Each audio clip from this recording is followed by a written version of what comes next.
Hi, Squires. I've got an old favorite of mine to book talk today. This is Ghost by Jason Reynolds, the first in the track series. And Ghost stars Castle Crenshaw. And Castle is not known as Castle hardly anywhere. He goes by Ghost. And he's got this natural, like, uncanny ability to run. He's never been trained, never been coached, nothing, but he can run like nobody else. So one day he got in trouble at school again. He was fighting again. His mom was going to kill him again. And he's walking by this track and he sees these kids practicing, and this one kid, like, he hears his name. His name is Lou, and Lou is just kind of like hamming it up for the whole crowd. People are cheering him when he's just stretching. And so Ghost gets this idea, like, I can run faster than this guy, and like walks onto the track.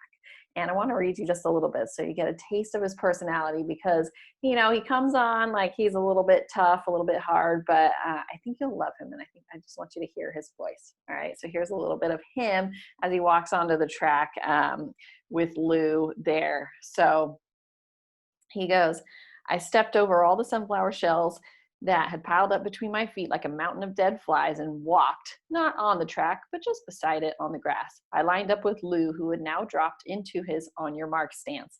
I didn't need to do all that. I just needed to roll my jeans up and tuck my laces in my high tops, and I was good to go. Coach Turtleface noticed me and called out, Kid, what are you doing? Tryouts were last week. I didn't say nothing, and the coach followed up with, This is a private practice. I still didn't respond and just started scrunching the sleeves of my t-shirt up to my shoulders.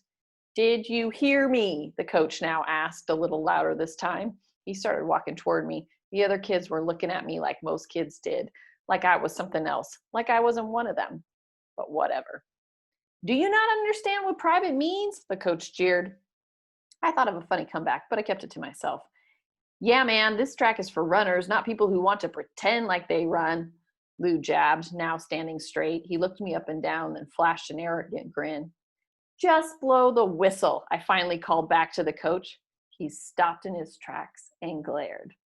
So you kind of get a taste of him there. Like, so what? Authority. I'm going to do what I want to do, and I'm going to show you what I can do. So I want you to read this book to find out what happens at this particular race and what goes on for Ghost in the future, because he's got a lot to learn, but you're going to love him as a character.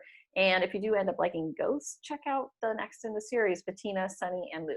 All right, see ya at the WCI Library on Destiny Discover.